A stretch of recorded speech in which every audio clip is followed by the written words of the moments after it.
Tuhan tidak butuh disembah. Tuhan sudah sempurna.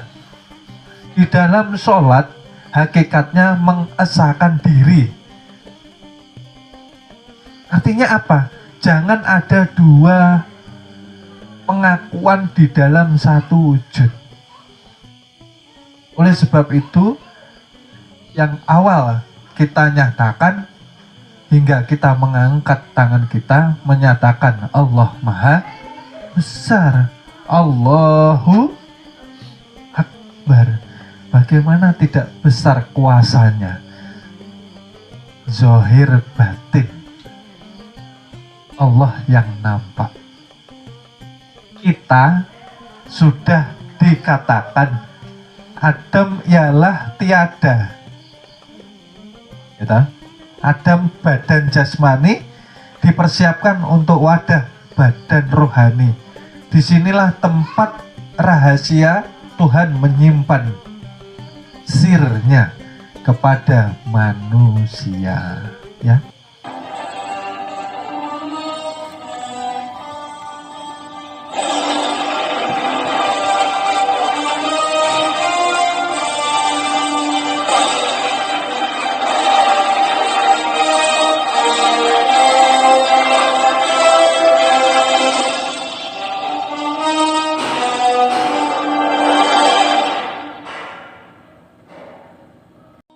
Sholat bisa benar karena syahadat yang benar bukan hanya diucap, ya, bukan hanya disaksikan, tapi diasa. Artinya ketika syahadat yang ada hanya sifat Tuhan. Oh. Saya katakan kalau kita bersyahadat nih, kita masih memiliki sifat hewan dan setan. Sifat hewan dan setan kan di sini ya. Alwamah ini kan sifat hewan ya. Hewan itu kan alwamah itu kan urusannya perut dan bawah Ini kalau hidup mementingkan perut bawah perut, ini artinya kita masih melekat. Nah, kita masih jadi berhala karena kita menuhankan yang kita senangi. Yang kita senangi itu karena kita mengikuti kesenangan nafsu hewan, gitu loh. Perut dan bawah perut itu artinya begini loh. Kerja, orang tuh kalau kerja nggak punya rasa syukur, rasanya kurang terus. Akhirnya malah tidak sebanyak apapun habis nanti. Tadi saya katakan, kalau kita diberi sehat, tidak bersyukur, maka Tuhan akan memberikan sakit. Untuk apa sih? Karena Tuhan sayang. Ayo toh kamu tobat toh. Ayo toh kamu introspeksi. Ayo toh kamu berkaca, apa kurangmu? Sudah tunduk enggak? Bagaimana ibadahmu? Bagaimana kamu planning hidup ini kayak apa sih? Gitu. Orang belajar makrifat kan tidak hanya ibadah. Setelah kita ngerti, paham makrifat, kita tunduk sama Tuhan, maka kita diharuskan memperbanyak amal kebaikan. Bukan belajar makrifat terus akhirnya nyepi di gunung, di gua. Bukan seperti itu. Setelah kita makrifat, kita harus menjadi rahmatan lil. Sebaik-baiknya manusia ialah manusia yang bermanfaat bagi sesamanya. Tapi kalau sudah bermanfaat, jangan merasa kita yang berbuat. Nanti jadinya sombong. Gitu loh. Paham nggak ini? Itulah makanya perlu ilmu. Tidak cukup. Pernah saya dengar tuh seperti ini. Mohon maaf. Nggak usah belajar ilmu aneh-aneh seperti ilmu makrifat. Itu ilmu yang terlalu tinggi. Wah, terlalu tinggi itu artinya belajarnya di puncak gunung mungkin ya. Yang penting baik sama orang, yang penting sholat cukup. Nah, ini pemahaman yang harus kita luruskan. Tidak cukup kita baik sama orang tapi tidak kenal Tuhan. Kenapa? Loh, kan orang baik itu sudah baik, guru. Iya, betul.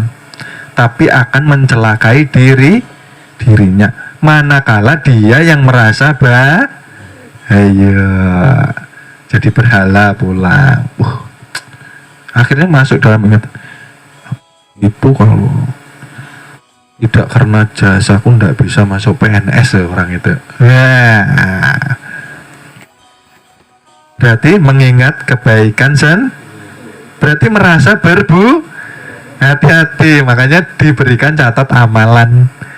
Nanti di padang mahsyar disetel catatannya. Karena merasa mempunyai diri iya. Terus bagaimana lepas dari itu, guru? Loh, kan sudah dikatakan ya, kalau enggak mau dicatat, yo kamu harus panah sama Tuhan toh.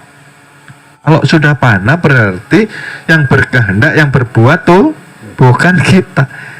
Ya, kita berbuat baik karena sifat Tuhan Ar-Rahman Tuhan Maha Pengasih, Maha Penyayang. Tuhan Maha Menolong, Maha Memaafkan. Oleh sebab itu Rasulullah ketika sian tidak pernah mendoakan umat yang menjoliminya dengan doa yang jelek. Paham kan? Seperti itu loh. Jadi ketika kita sudah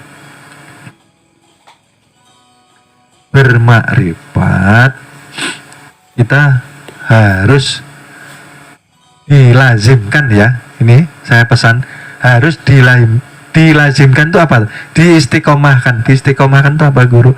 Yang rajin-rajin merasakan rasanya nafasmu itu loh, yang bergerak keluar masuk, yang rajin. Karena apa?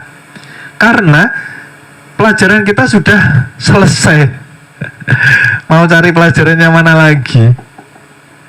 Kalau sudah sampai kepada Nur Muhammad, habis.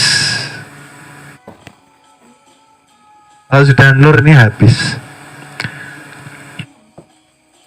Tidak ada lagi ilmu di atas Nur Muhammad. Kita sudah sampai di titik Nur itu, gitu loh. Jangan sampai kita diperdaya oleh supiah. Diperdaya itu bagaimana? Seperti ini, mohon maaf contohnya. Biasanya seorang penuntut ilmu yang belum dipahamkan sedetail ini, ketika dia belajar di satu majelis, maka dia merasa kurang ilmunya. Ini dicatat dulu ya, dicatat.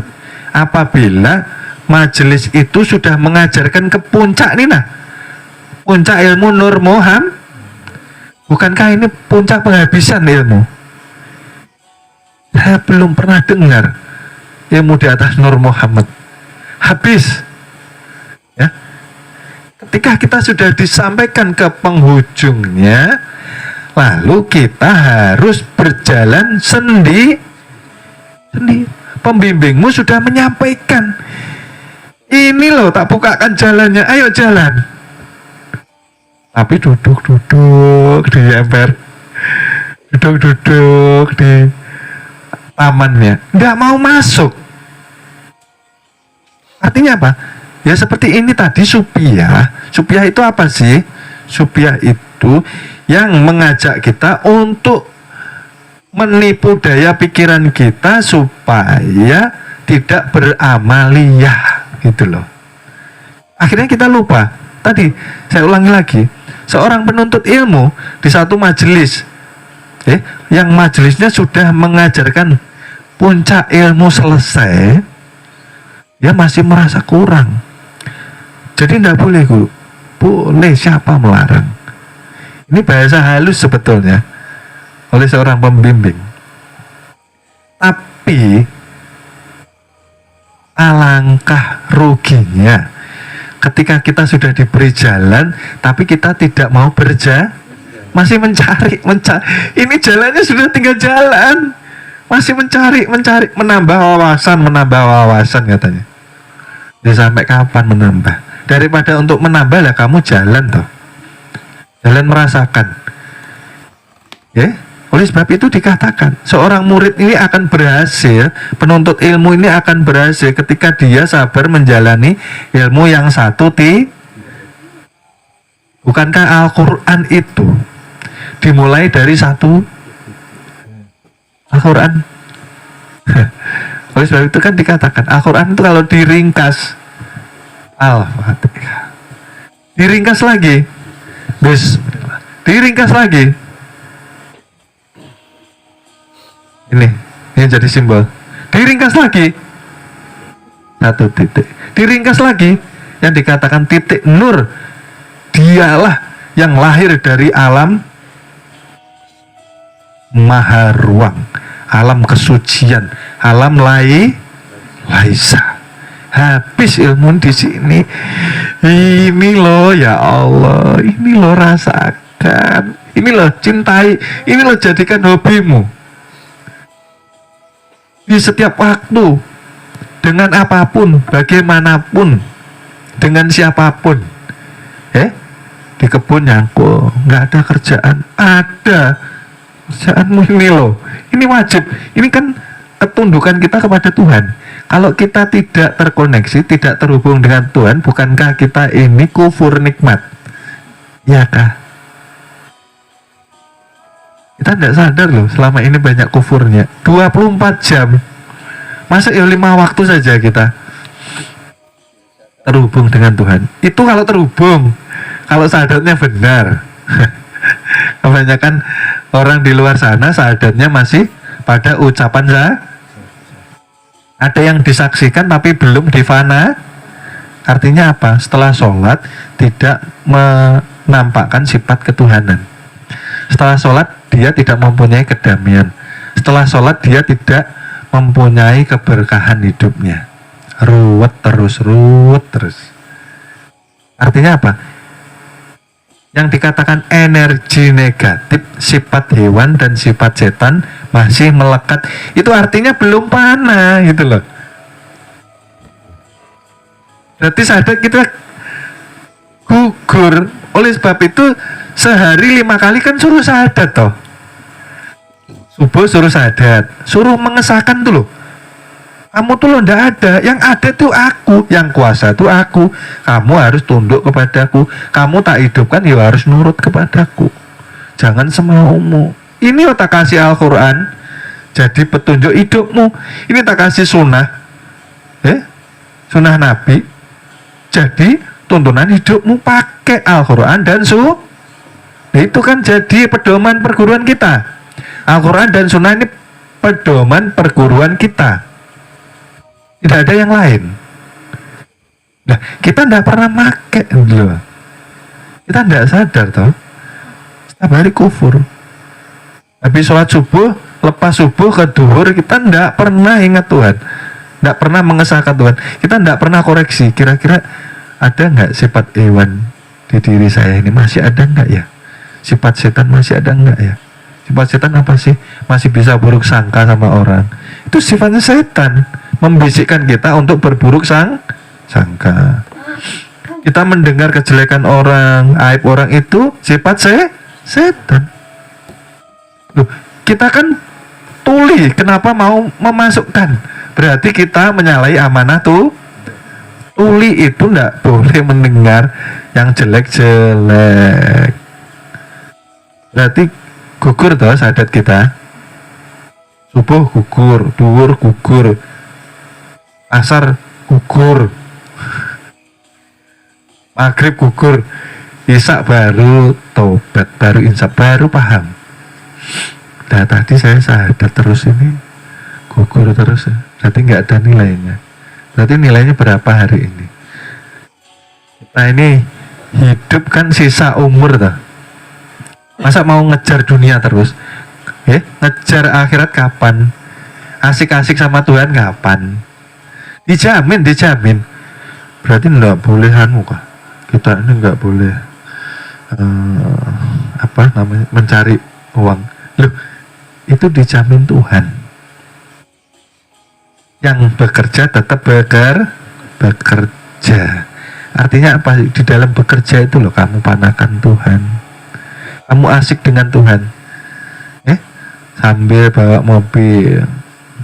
Rasakan ini nah, tajalli Tuhan. Ini yang bawa mobil siapa sih? Ruh kah? Jasad? Ruh dan jasad. Bukan kita kan namanya nggak ada berarti yuk. Semakin menetes air mata. Ya Allah, Tuhan ini baik sekali. Setiap hari memberi kebaikan, tapi kita selalu setiap hari itu pula melupakan Tuhan. Kita perbaiki ini dulu, karena ini pondasi sangat penting. Dengan banyak bersyukur maka Tuhan akan melimpahkan hidayah. Tuhan akan melimpahkan yang namanya istiqomah. Yang dikatakan istiqomah tadi lebih hebat dari 1000 karo. Artinya apa? Kalau sehari ini tadi kita nggak dapat istiqomah, berarti kan kita harus koreksi nih. Kita ini harus meningkatkan kualitas hidup kita loh. Kualitas hidup itu harus bersama-sama, zahir dan batin, gitu loh. Ya. Dunia ya, akhirat juga iya gitu loh. Tapi maksudnya jangan engkau risaukan, jemput aja, tapi pikiranmu ke Tuhan, gitu loh maksudnya. Asik sama Tuhan, bisa nggak? Bisa sekali, masa nggak bisa? Tuhan lo nggak pernah terpisah. Kita yang selalu memisah kesadaran kita. Mohon maaf, akan kami lanjut ke episode berikutnya. Terima kasih.